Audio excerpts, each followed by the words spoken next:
মুসলিম এমপিদের তীব্র বিরোধিতার মাঝে শেষ পর্যন্ত পাশ হল বিতর্কিত ওয়াকফ বিল। লোকসভার পর এবার ভারতের রাজ্যসভাতেও পাশ হয়েছে বিতর্কিত ওয়াকফ বিল।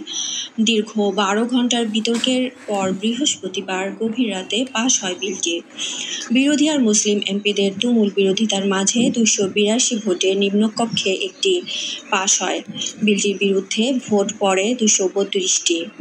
ওয়াকফ বিল পাশ হওয়ার পরপরই ভারতের বিভিন্ন স্থানে বিক্ষোভ করে সাধারণ মুসলিমরা।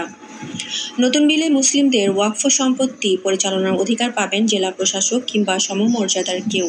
আর এতেই আপত্তি মুসলিমদের অভিযোগ, ধর্মীয় সংখ্যালঘু সম্প্রদায়ের এই সম্পত্তিতে সরাসরি হস্তক্ষেপের জন্যই এমন আইন প্রণয়ন করেছে বিজেপি সরকার। ঠিক এমনটাই মনে করছেন মুসলিম সম্প্রদায় ও বিরোধী দলের সদস্যরা। মুসলিম ও বিরোধীদের আপত্তির মুখেই বুধবার ভারতের পার্লামেন্টের নিম্নকক্ষে উত্থাপন করা হয় বিতর্কিত ওয়াকফ সংশোধনী বিল।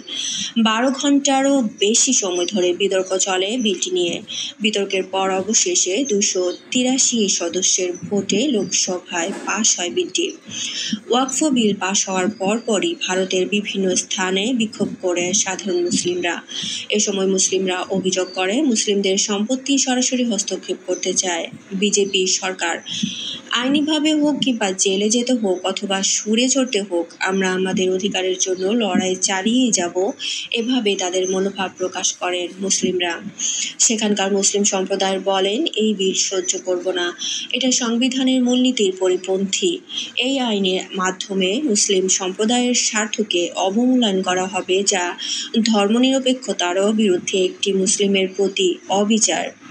এদিকে বিলের বিরুদ্ধে প্রতিবাদ জানিয়ে অধিবেশন চলাকালে খসড়া কপি ছিঁড়ে ফেলেন আইএম নেতা আসাদুজ্জামান ওয়াইসি। তিনি দাবি করেন, সংস্কারের নামে মুসলিমদের সম্পত্তির উপর কর্তৃত্ব প্রতিষ্ঠা করতে চায় মোদি প্রশাসন, তাই অন্তর্ভুক্ত করা হচ্ছে অমুসলিমদের। এই বিল ভারতের মুসলমানদের ঈমান ইবাদতের ওপর হামলা। নরেন্দ্র মোদির হুকুমে এই দেশের সবচেয়ে বড় সংখ্যালঘু সম্প্রদায়ের বিরুদ্ধে যুদ্ধ ঘোষণা করা হয়েছে। আমাদের সমাধি, মসজিদ, দরগাকে টার্গেট করা হয়েছে। মুসলিমদের অন্য দরজায় দ্বারস্থ করা হচ্ছে। তবে বিজেপি নেতৃবৃন্দের দাবি, সাধারণ মুসলিমদের বঞ্চিত করে ওয়াকফের বিপুল সম্পত্তি ভোগ করেছে নির্দিষ্ট কিছু গোষ্ঠী। বিজেপি নেতৃবৃন্দের কথা, আপনারা দেশ ভাঙতে চাইছেন। ওয়াকফ বোর্ড আর ওয়াকফ কাউন্সিলের কাজটা কি?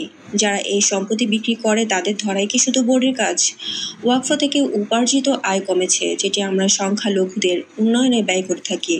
বিজেপি নেতৃবৃন্দ সমালোচিত এই বিলের পক্ষে বলেন, অনেকেই বলছেন এই বিল অসাংবিধানিক। তাদের কাছে প্রশ্ন রাখতে চাই, এটা কিভাবে হয়? যদি বিলটি সংবিধান পরিপন্থী হয়েই থাকে, তাহলে আদালত কেন এটিকে থামালো না? সাধারণত ওয়াকফ বলতে মুসলিমদের দান করা সম্পত্তিকে বোঝায়। আল্লাহ নামে নিবেদিত এসব স্থাবর সম্পত্তির মধ্যে রয়েছে মাদ্রাসা, কবরস্থান, অনাথ আশ্রম, জায়গা জমি।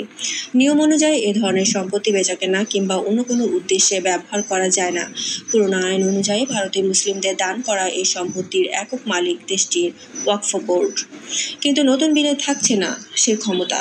জেলা প্রশাসন কিংবা সমমর্যাদার কেউ পাবে মুসলিমদের দান করার সম্পত্তি পরিচালনার অধিকার।